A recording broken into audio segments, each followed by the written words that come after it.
नमस्कार दोस्तों, आप देख रहे हैं डरावनी डायरी। पिछली बार आपने कमेंट्स में जो तूफान ला दिया वो अद्भुत था। हमें पता चला कि हमारी कहानियां देश के कोने कोने में खौफ पैदा कर रही हैं। यह जानकर दिल खुश हुआ। दोस्तों, जिन्होंने कमेंट के जरिए अपना प्यार हम तक पहुंचाया है, उन सभी के नाम इस कहानी के आखिर में लिए जाएंगे। तब तक के लिए हम कहानी की ओर बढ़ते हैं। आज जो कहानी मैं आपको सुनाने जा रहा हूं वो मेरे गांव की है। मेरा नाम अर्जुन है और मैं उस गांव में पला बढ़ा हूं जहां बरसों से एक अनकही मान्यता चली आ रही थी। जंगल के किनारे सूरज ढलने के बाद कोई नहीं जाता। क्यों? क्योंकि कहते हैं कि अंधेरा होते ही वो जंगल सांस लेने लगता है। हां, बिल्कुल वैसे ही जैसे कोई जिंदा प्राणी सांस लेता है। बचपन में दादी कहा करती थी, बेटा, उस जंगल में रात को जाना मतलब वापस ना लौटना। पर बच्चे तो बच्चे होते हैं ना, हमें लगता था ये सब बस डराने की कहानियां हैं। पर जब मैं 20 साल का हुआ तब मुझे एहसास हुआ कि कुछ कहानियां सिर्फ कहानियां नहीं होती, वो चेतावनियां होती हैं। उस साल बहुत भयानक अकाल पड़ा था। बारिश एक बूंद भी नहीं हुई थी। खेतों में फसल सूख गई, कुएं सूख गए और लोगों के चेहरों पर उम्मीद सूख गई। गांव में भुखमरी का साया मंडराने लगा था। ऐसे में कुछ लोगों ने तय किया कि अब जंगल से लकड़ी काटकर बेचने के अलावा कोई रास्ता नहीं। दिन में तो वैसे भी काम की भीड़ रहती थी, इसलिए 3 आदमियों ने, रामू, किशन और बंसी ने, एक खतरनाक फैसला लिया, रात में जंगल जाने का। रामू सबसे बड़ा था, करीब 40 साल का, मजबूत कदकाठी, पर चेहरे पर हमेशा परेशानी की लकीरें रहती थीं। उसके घर में 4 बच्चे थे और बूढ़ी मां। किशन थोड़ा छोटा था, करीब 30 का, दुबला पतला पर दिल का साफ। और बंसी, वो सबसे युवा था, 25-26 साल का, जोशीला और थोड़ा लापरवाह। तीनों ने मिलकर सोचा कि एक रात की मेहनत से कम इतनी लकड़ी तो कट जाएगी कि महीने भर का राशन आ जाए। उस रात का मंजर मैं कभी नहीं भूल सकता। मैं उस वक्त गांव के चौपाल पर बैठा था जब तीनों अपनी कुल्हाड़ियां संभालते हुए निकले। रामू की पत्नी रोते हुए दरवाजे पर खड़ी थी। मत जाओ, भगवान के लिए मत जाओ। पर गरीबी ने उसकी गुहार को अनसुना कर दिया। चांद आधा था उस रात। तारे भी कुछ कम चमक रहे थे, जैसे वो भी जानते हों कि कुछ गलत होने वाला है। तीनों हाथों में मशालें लिए जंगल की तरफ चल पड़े। मैं दूर से देख रहा था। उनकी परछाइयां धीरे धीरे अंधेरे में समाती गईं। जंगल का मुहाना जैसे एक बड़े राक्षस का मुंह था। घने पेड़ जिनकी शाखाएं इतनी उलझी हुई थीं कि चांदनी भी उनके भीतर घुसने से डरती थी। तीनों जैसे ही उस अंधेरे में दाखिल हुए, मशाल की लौ तेजी से फड़फड़ाने लगी। हवा जैसे भारी हो गई थी, सांस लेने में तकलीफ होने लगी। किशन ने सबसे पहले महसूस किया। उसने रुककर कहा, कुछ चल रहा है हमारे आसपास। रामू ने पीछे मुड़कर देखा। कुछ नहीं था, बस अंधेरा और पेड़ों की काली परछाइयां। घबरा मत, बस हवा होगी, उसने कहा, पर उसकी आवाज में भी डर की हल्की सी कंपकंपी थी। बंसी, जो सबसे निडर था, हंसा। अरे भाई, अगर इसी से डर गए तो लकड़ी कैसे काटोगे? चलो आगे। वो थोड़ा और आगे बढ़े। पेड़ों के बीच में एक छोटी सी खुली जगह मिली। वहां उन्होंने सोचा कि यहीं से शुरुआत करेंगे। रामू ने अपनी कुल्हाड़ी उठाई, पर उसी पल एक अजीब सी आवाज, जैसे किसी ने रेशम की साड़ी हवा में लहराई हो। तीनों ने एक साथ देखा और सामने वो खड़ी थी। एक स्त्री। नहीं, स्त्री कहना ठीक नहीं होगा। कोई आकृति जो स्त्री जैसी थी, पर इतनी सुंदर कि तीनों की सांसें रुक गईं। सफेद साड़ी जो बर्फ से भी ज्यादा उजली थी।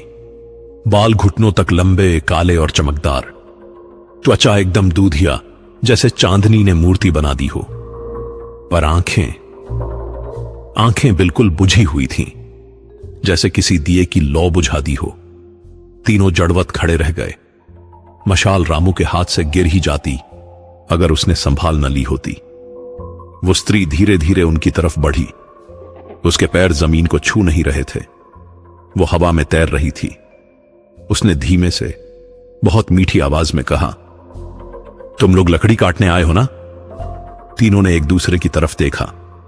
बंसी ने हिम्मत करके कहा, हां, हम बहुत गरीब हैं, हमें लकड़ी चाहिए। वो स्त्री मुस्कुराई। उसकी मुस्कान बेहद खूबसूरत थी, पर कहीं ना कहीं उसमें कुछ था जो रूह को कांपा देता था। तो काटो, उसने कहा, पर हर पेड़ जो तुम गिराओगे उसकी जड़ के पास तुम्हें एक सोने का सिक्का मिलेगा। सोने का नाम सुनते ही तीनों की आंखों में चमक आ गई। रामू ने पूछा, सोना? सच में? वो स्त्री ने सिर हिलाया, बिल्कुल सच, बस एक शर्त है, तुम्हें पूरी रात यहीं रहना होगा, सुबह से पहले नहीं जाना। किशन को कुछ अजीब लगा। उसने पूछा, आप कौन हैं और ये सोना क्यों दे रही हैं? वो स्त्री ने कुछ जवाब नहीं दिया, बस उसने अपना हाथ हवा में घुमाया और अचानक एक तेज आवाज आई, जैसे हजारों कंकाल एक साथ हिल रहे हों। कड़कड़ाहट की आवाज। तीनों के रोंगटे खड़े हो गए। पर लालच एक अजीब चीज है, वो डर से भी बड़ा होता है। रामू ने सोचा, एक रात, बस एक रात, और सोने के सिक्के। उसने अपने बच्चों का रोता हुआ चेहरा याद किया। बंसी ने कहा, ठीक है, हम मानते हैं। किशन ने रोकना चाहा, पर उसकी आवाज निकल नहीं पाई।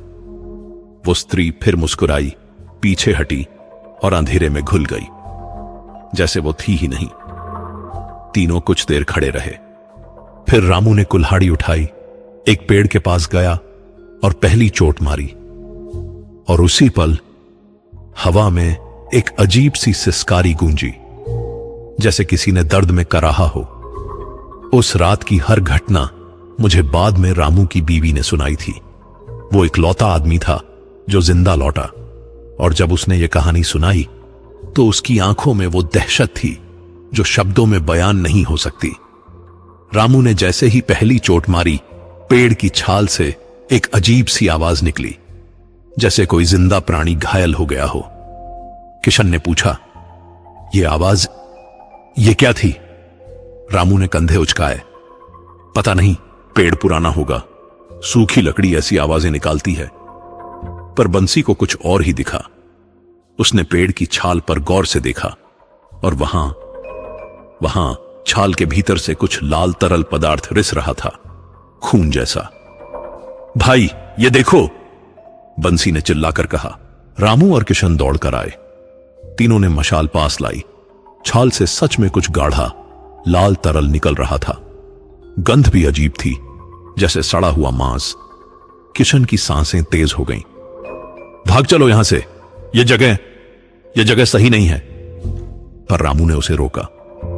अरे पागल हो गए हो क्या? सोने के सिक्के मिलेंगे, बस एक रात की बात है। बंसी भी डर रहा था, पर लालच उससे भी बोल रहा था। चलो एक पेड़ तो गिरा के देखते हैं, अगर सच में सोना मिला तो फिर सोचेंगे। तीनों ने मिलकर चोटें मारनी शुरू की। हर चोट के साथ पेड़ कराहता था, हर चोट के साथ हवा और भारी होती जाती थी, और फिर धड़ाम, पेड़ गिर गया। तीनों ने राहत की सांस ली। रामू ने पेड़ की जड़ों की तरफ देखा, और वहां सच में एक चमकता हुआ सोने का सिक्का पड़ा था। ये रहा, रामू चिल्लाया और सिक्का उठा लिया। वो चमक रहा था, असली सोने की तरह। रामू की आंखों में जैसे सारी खुशियां लौट आईं। देखा, मैंने कहा था ना, यह असली है। बंसी भी खुश हो गया। अरे वाह, तो चलो और पेड़ काटते हैं। पर किशन, वो अभी भी संशय में था। उसने पेड़ के तने को देखा, और अचानक उसका चेहरा सफेद पड़ गया। रामू, ये देखो। पेड़ की छाल में ठीक बीच में एक मानव उंगली फंसी हुई थी। नाखून, त्वचा, सब कुछ, जैसे किसी इंसान का हाथ छाल के भीतर समा गया हो। तीनों कुछ देर उस उंगली को घूरते रहे। हवा में सन्नाटा छा गया, सिर्फ पत्तों की सरसराहट और दूर से किसी जानवर की आवाज सुनाई दे रही थी। बंसी ने हंसने की कोशिश की, हालांकि उसकी हंसी बनावटी थी। अरे, पेड़ों में कभी कभी अजीब चीजें निकल जाती हैं, शायद किसी जानवर का हिस्सा फंस गया होगा। रामू ने भी मान लिया। उसने सोने का सिक्का जेब में रखा और बोला, चलो और पेड़ काटते हैं, समय बर्बाद मत करो। तीनों अगले पेड़ की तरफ बढ़े, पर इस बार कुछ और था। जंगल जैसे जिंदा हो गया था। हर तरफ से अजीब आवाजें आ रही थीं, जैसे कोई फुसफुसा रहा हो, कभी दाहिनी तरफ से, कभी बाईं तरफ से। तीनों पीछे मुड़ते पर कोई नहीं होता। दूसरा पेड़ गिराया, फिर से सोने का सिक्का मिला। तीसरा पेड़ गिराया, फिर सिक्का। चौथा, पांचवा, पर हर पेड़ के साथ कुछ न कुछ अजीब मिलता। किसी पेड़ की छाल में मानव दांत फंसे थे, किसी में बालों की लटें, किसी में हड्डी का टुकड़ा। किशन का दिल जोर जोर से धड़कने लगा। भाइयों, यह सब गलत है, हम यहां से चलते हैं, सोना रहने दो। पर रामू और बंसी अब सोने के नशे में थे। 5 सिक्के, 5 शुद्ध सोने के सिक्के, ये तो महीनों की कमाई हो गई। रात और गहराती जा रही थी। चांद भी बादलों में छुप गया था। अंधेरा इतना घना था कि मशाल की रोशनी भी बस कुछ फीट दूर तक जाती थी। तभी वो आवाज आई, एक भयानक, दिल दहला देने वाली चीख। तीनों एक साथ उछलकर खड़े हो गए। कुल्हाड़ियां हाथों से गिर गईं। चीख इतनी तेज थी कि उनके कान भन्ना गए। पर यह चीख, यह किसी इंसान की नहीं थी, यह किसी जानवर की भी नहीं थी, यह पेड़ की चीख थी। जी हां, पेड़ की। वो पेड़ जिसे उन्होंने अभी अभी गिराया था, उसकी छाल फट रही थी और उसमें से एक मुंह जैसी आकृति उभर रही थी, दांत, जीभ, सब कुछ। और वो चीख रहा था। भाग चलो, किशन चिल्लाया, पर बंसी के पैर जम गए थे। वो देख रहा था, पेड़ की छाल पर खून बह रहा था। असली खून, गाढ़ा, ताजा। और उसी समय सफेद साड़ी वाली वो स्त्री फिर से प्रकट हुई। पर इस बार उसका चेहरा पहले जैसा नहीं था। उसकी आंखें अब बुझी नहीं थीं, वो सुलग रही थीं, लाल खूनी आंखें। और उसकी मुस्कान, वो मुस्कान किसी राक्षसी की थी। किशन की सांसें रुक रुक कर आ रही थीं। उसने अपने दोनों साथियों को देखा, रामू जो अभी भी उस सोने के सिक्कों को जेब में महसूस कर रहा था, और बंसी जो उस खून बहते पेड़ को घूर रहा था। मैं यहां नहीं रुक सकता, किशन ने कहा। उसकी आवाज कांप रही थी। उसने सोने का सिक्का अपनी जेब से निकाला और जोर से जमीन पर फेंक दिया। यह शापित है, यह सब शापित है। सिक्का जमीन पर गिरा, पर गिरते ही वो धुएं में बदल गया। तीनों ने हैरानी से देखा। सिक्का गायब हो गया था, बस काला धुआं रह गया था जो हवा में घुल गया। ये क्या हुआ? बंसी फुसफुसाया। और उसी पल वो सफेद साड़ी वाली स्त्री उनके बीच में आ गई। इतनी तेजी से आई कि तीनों को पता भी नहीं चला। वो अब उनसे सिर्फ 2 फीट दूर खड़ी थी। उसकी आंखें अब आग की तरह जल रही थीं। उसके बाल हवा में लहरा रहे थे, हालांकि हवा नहीं चल रही थी। और उसकी त्वचा, जो पहले बर्फ जैसी सफेद थी, अब एक अजीब सी नीली रोशनी छोड़ रही थी। भागना मत, वो फुसफुसाई। उसकी आवाज अब मीठी नहीं थी, वो कर्कश थी, जैसे किसी ने नाखूनों से लोहे को खुरचा हो। सोना पसंद नहीं आया? उसने अपना हाथ हवा में फैलाया और जमीन से अचानक धुंध उठने लगी, काली गाढ़ी धुंध।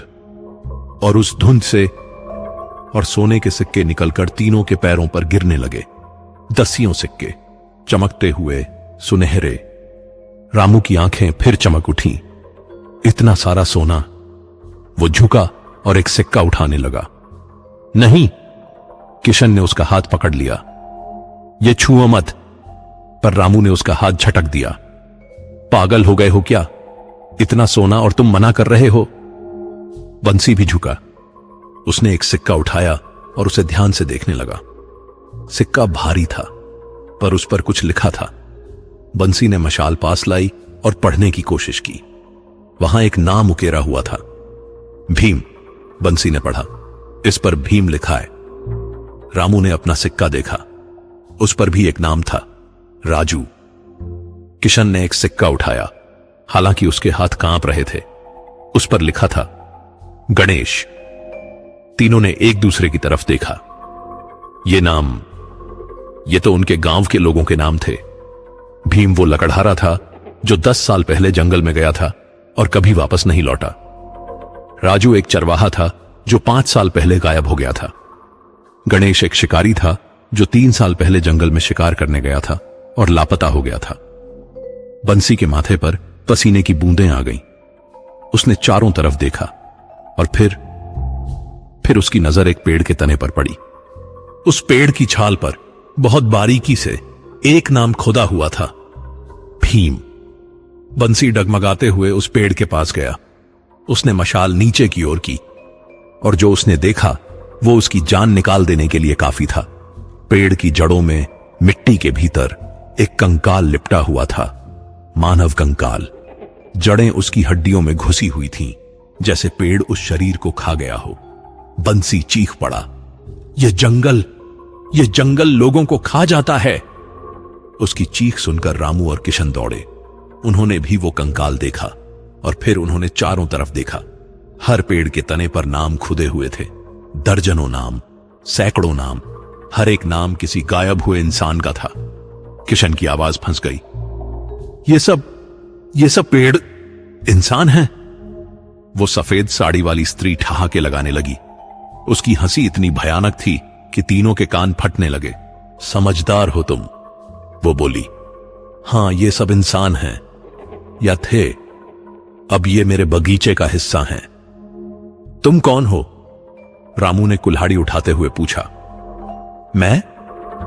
वो स्त्री मुस्कुराई। मैं इस जंगल की रक्षक हूं, या शायद इसका शाप। लोग मुझे कई नामों से बुलाते हैं, डायन, चुड़ैल, पिशाचिनी, पर मेरा असली नाम तो बहुत पुराना है।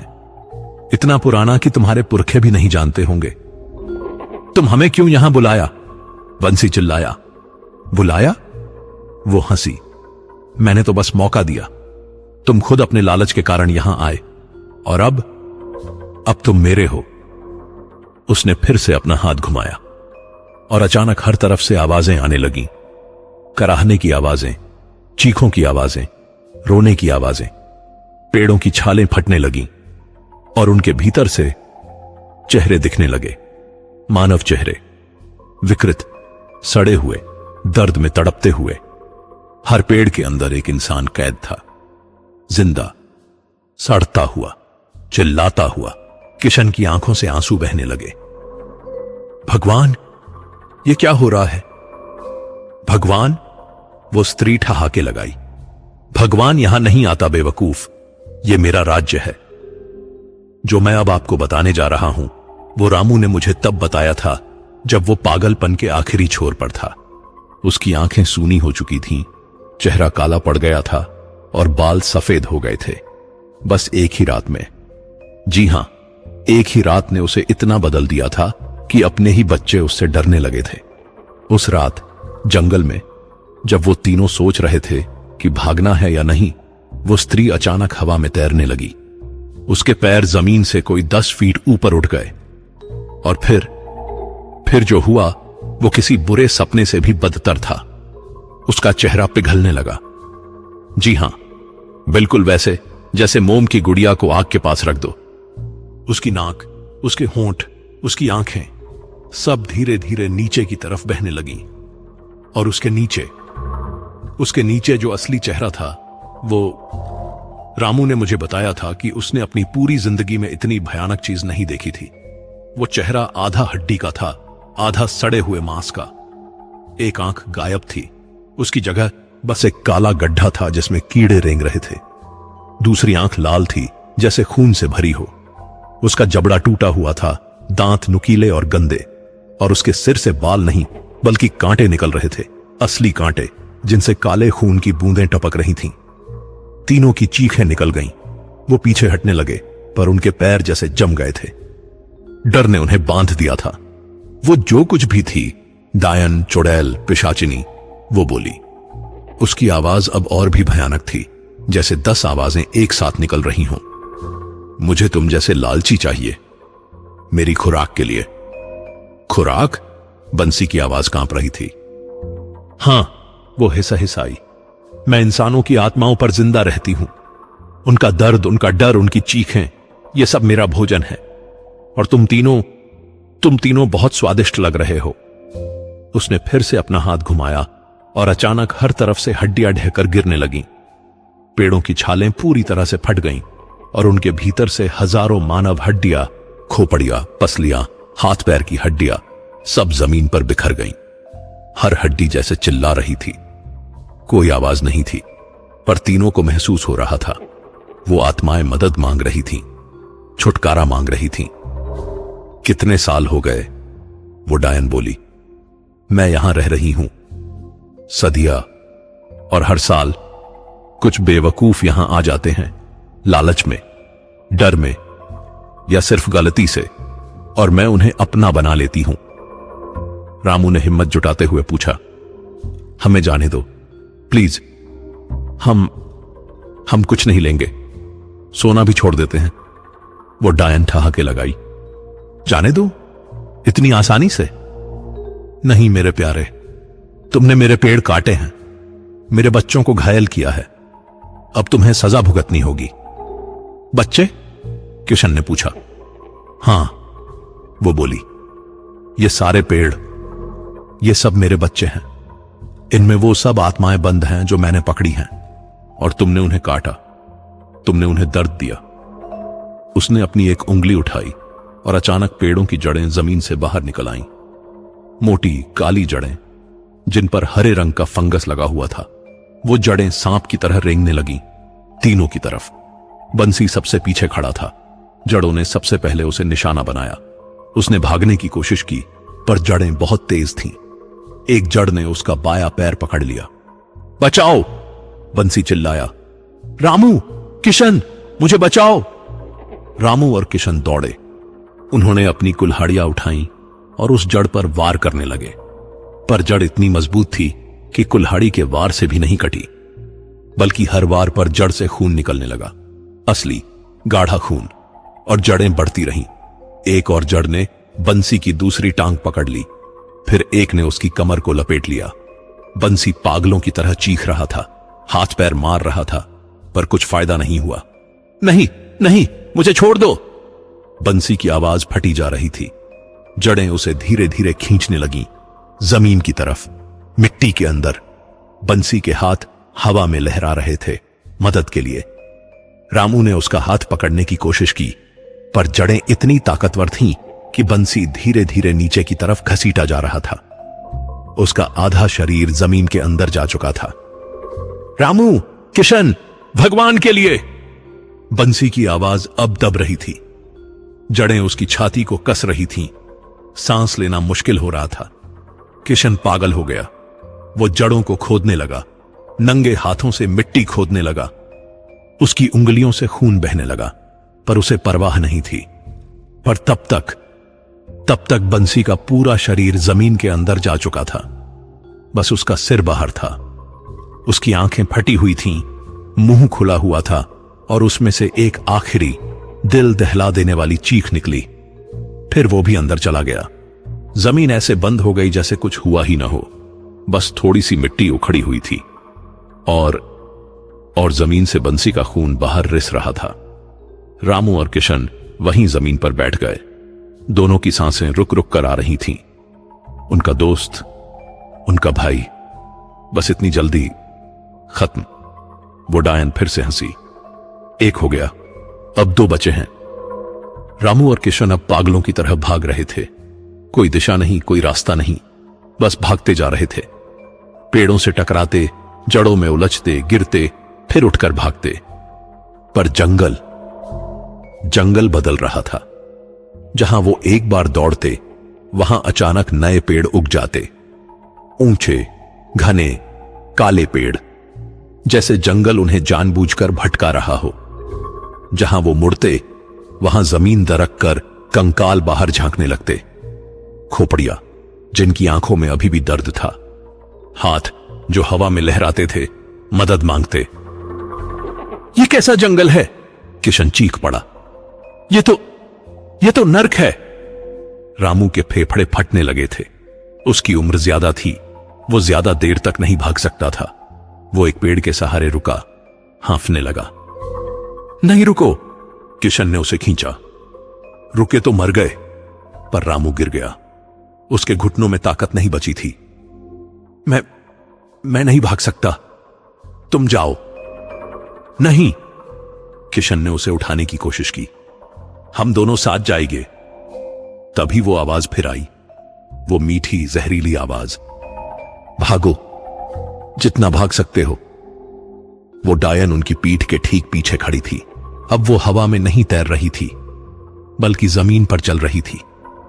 धीरे धीरे, हर कदम के साथ जमीन पर जहां वो पैर रखती वहां कांटे उग जाते थे।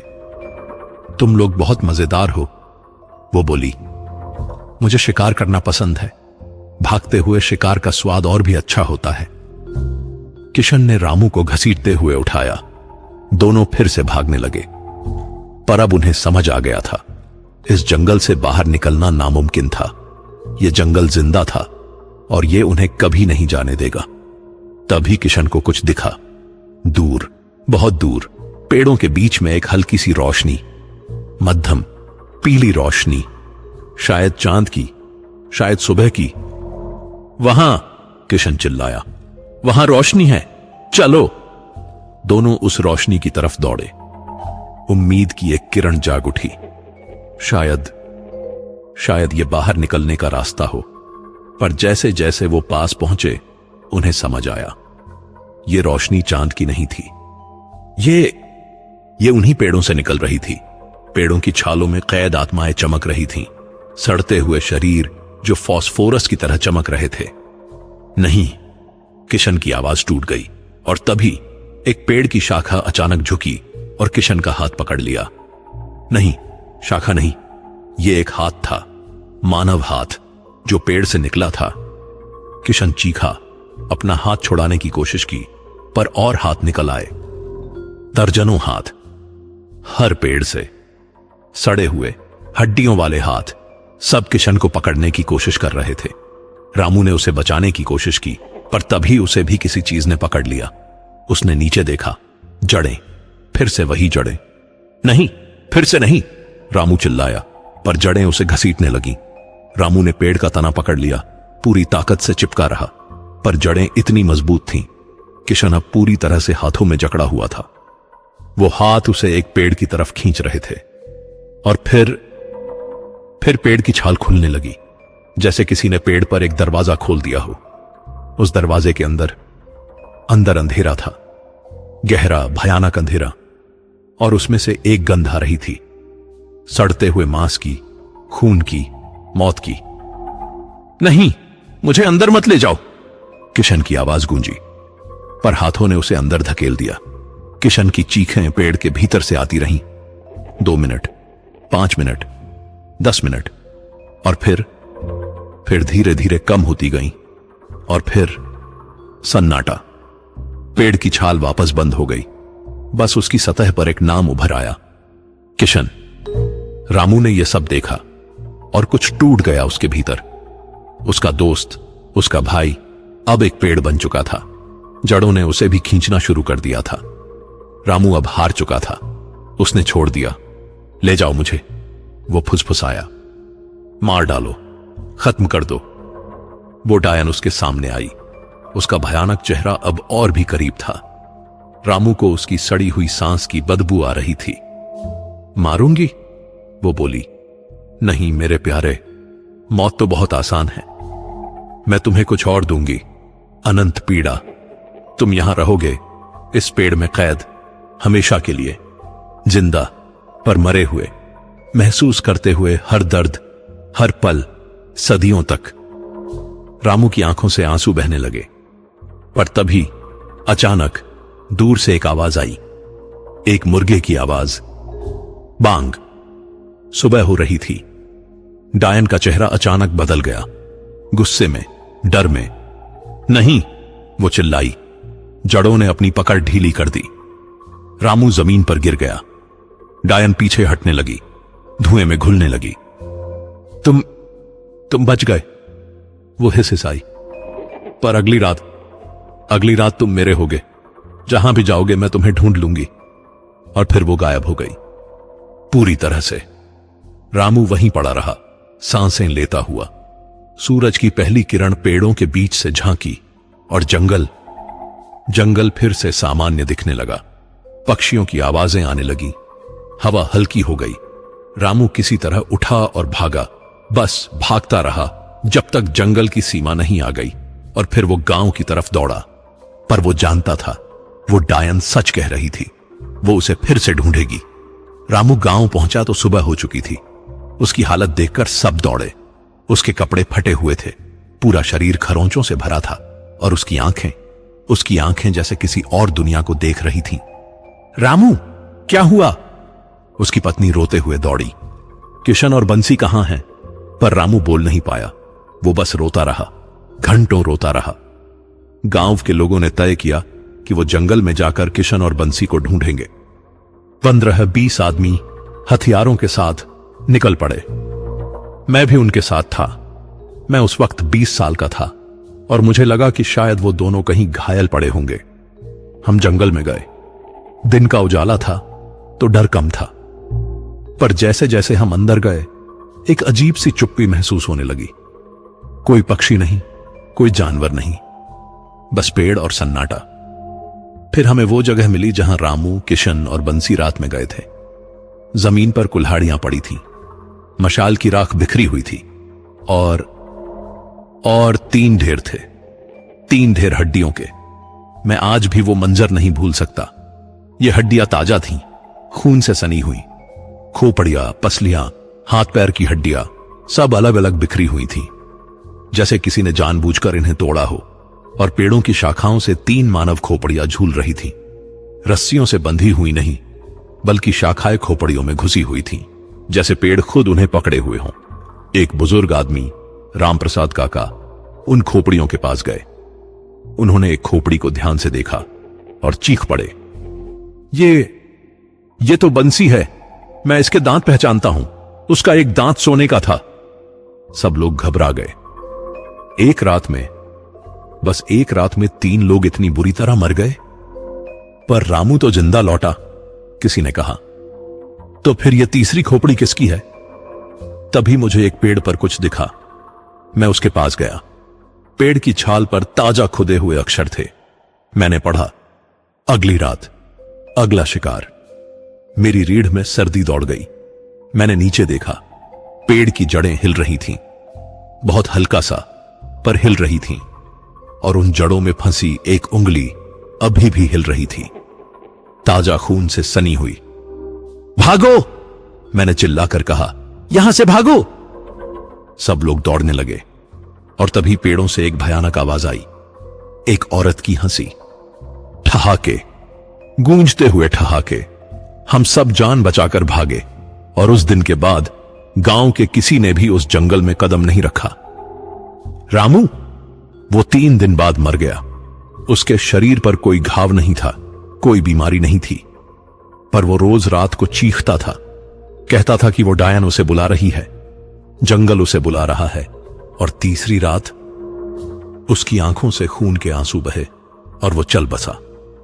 उसकी मौत के बाद जब डॉक्टर ने उसका शरीर देखा तो उन्हें उसके पेट में कुछ मिला, कुछ अजीब। उन्होंने जब पेट खोला तो उसमें पेड़ की जड़ें थीं, असली जड़ें जो उसके पेट में उग आई थीं। और सबसे डरावनी बात, उसकी मौत के बाद जंगल में एक नया पेड़ उगाया।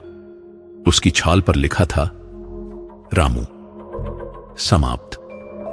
या शायद नहीं, मैं आपको यह कहानी इसलिए सुना रहा हूं क्योंकि चेतावनी देनी जरूरी है। वो जंगल आज भी वही है। आज भी रात को वहां से आवाजें आती हैं। आज भी लोग गायब होते हैं। अगर कभी आप किसी अनजान जगह पर हों और कोई खूबसूरत अजनबी आपको कुछ देने का वादा करे, सोना, पैसा या कुछ भी, तो याद रखिएगा, कुछ भी मुफ्त नहीं होता। और लालच से बड़ा कोई शाप नहीं। उस रात के बाद से मेरे गांव में एक कहावत चल पड़ी, जो लालच में आए वो हड्डी बन जाए। क्योंकि वो जंगल अब सिर्फ जंगल नहीं रहा, वो हड्डियों का जंगल बन गया है। और वो डायन, वो आज भी वहां है, इंतजार में अगले शिकार का। तो अगर कभी आप रात में किसी जंगल के पास से गुजरें और आपको सफेद साड़ी में कोई खूबसूरत स्त्री दिखे, तो बस एक काम कीजिएगा, भागिए। पीछे मुड़कर मत देखिए, बस भागते रहिए, क्योंकि वो आपके लालच को पहचान लेगी। और फिर आप भी उन हजारों आत्माओं में शामिल हो जाएंगे जो उस जंगल में कैद हैं, हमेशा के लिए। अब उनके नाम जिन्होंने अपने कमेंट से हमारा उत्साह बढ़ाया है: अजय सिंह बरेली से, गुलजार मिर्जा गाजियाबाद से, राम जैन जयपुर से, अब्दुल नसीम सिद्धार्थनगर उत्तर प्रदेश से, इमरान खान कुवैत से, सुदामा प्रसाद गोस्वामी मुंबई महाराष्ट्र से, नजरुल सिराजगंज से, अमित गौतम दिल्ली से, जगन जेना ओडिशा से, मयूर सोनवने नासिक महाराष्ट्र से, जानकी सामंतराय ओडिशा से, प्रभुदयाल दुबई से, इरफान स्कॉटलैंड से, रमेश यादव घोड़ा सहन से, जॉकी शिंदे कोल्हापुर महाराष्ट्र से, सोनम डोलमा हांगकांग से, रावजी रायपुर छत्तीसगढ़ से, मुजाम्मिल मणिपुर से, रंजन भड़ानी सूरत से, आकाश कुमार बागी बलिया से, संजू देवी झारखंड से, अमित गौतम अलीगढ़ से, अफजल अहमद बरेली से, सुथार पीयूष किंजल बसंत राजस्थान से, कैलाश सिंह चौहान राजस्थान से, रवि गौतम लुधियाना पंजाब से, शकुंतला जी मुंबई से, अनिश कुरैशी सऊदी अरब से, सम्राट ऋषि ओकरान घाना से, आकाशदीप नेपाल से, दीपक सूरत से, गुड्डू गौतम भिवंडी महाराष्ट्र से, एमडी राशिद पटना बिहार से, भीमसेन ओडिशा से, अजित सिंह अलीगढ़ से, सोनू आगरा से, कुलदीप आसाम से, इमरान अंसारी बरेली से, प्रेम सिंह नयागांव बिहार से, नेहा कुशवाहा उत्तर प्रदेश से, मोहम्मद इकबाल दुबई से, राजू भाई जसदान गुजरात से, शंकर मोतिहारी बिहार से, सबीर खान बिहार से, मनोज जी दिल्ली से, जीसान अंसारी दिल्ली से, सुनील नायक भोपाल से, अरविंद एंथनी राजकोट से, कर्मा शिकागो से, शाकिब हुसैन झारखंड से, जगुदादा बिहार से, रवि चक्रवर्ती हावड़ा वेस्ट बंगाल से, तैयबू इटली से, पप्पू बांके मथुरा से, दर्शन सावले मुंबई महाराष्ट्र से, नवीन हरियाणवी इटली से, अशोक राय महाराजगंज से, धनश्री पुणे महाराष्ट्र से, समीर रजा बरेली से, किशन बथवर गुजरात से, दिनेश कुमार हमीरपुर से, मोहम्मद आजाद बिहार से, वेणी अंडमान से, फिरोज गौर सहारनपुर से, राजेश जी हरियाणा से, नरेश तुरी गुजरात से, सुंदर जी मलेशिया से, श्रीकांत कुमार वापी दमन से, इमरान शेख सूरत से, प्रिंस पाताल लोक से, राहुल बघेल अंतरी से, खुसेब बिहार से, सुशील कुमार सरदार पश्चिम बंगाल से, शंकर साहू ओडिशा से, जाकिर हुसैन मोहाली पंजाब से, कुलदीप सिंह प्रतापगढ़ से, सोनल कोहड़ नागपुर से, विनायक काटकर मुंबई से, मितेश सूरत से, इस्लाम भाई कोलकाता से, गौतम भारतीय प्रयागराज से, रीता शाह डिब्रूगढ़ से, माधव सुबेदी नेपाल से, सुधीर मैती जमशेदपुर से, आर्यन शुक्ला अकोड़ी मिर्जापुर से, विक्रम भाई सूरत गुजरात से, डेनिश राणा सूरत से, अरहम सलीमपुर से, सुमन नेपाल से, रमनदीप सऊदी अरब से, अभिषेक भारती कुशीनगर से, सुमित इटावा उत्तर प्रदेश से, अभिषेक कुमार बिहार से, निर्मला जी मुंबई से, नरेंद्र कुमार चौधरी झांसी से, वरिंदर सिंह ऑस्ट्रेलिया से, उमा मार्कंडे छत्तीसगढ़ से, ममता देवी गुरदासपुर से, वासिम मेलागाम से, संगीता जोशी जूनागढ़ से, मनोज सोनी उत्तर प्रदेश से, रुखसार नाज प्रयागराज से, आशा सैनी रोहतक हरियाणा से, रत्नेश कुमार उत्तर प्रदेश से, अरुण चौहान उत्तर प्रदेश से, धीरज अनगुम मणिपुर से, अश्विन भाई डोडिया राजकोट गुजरात से, सरोज नेपाल से, मीना दास देहरादून से, सिकंदर कैरा पंजाब से, विक्रम सोलंकी गुजरात से, संजय सिंह सूर्यवंशी उत्तर प्रदेश से, राजू सेठी ओडिशा से, फैजान शेख, सूरज चौहान, रफीक शमी जी, हैदर अबिदी जी, गुलाम सबीर जी और शहजाद जी, शुक्रिया आप सबका। आप सब ऐसे ही अपना प्यार दिखाते रहे। तो दोस्तों, मिलते हैं आपसे अगली कहानी में। तब तक के लिए आप अगर इस चैनल पर नए हैं तो इस चैनल को सब्सक्राइब करें। धन्यवाद।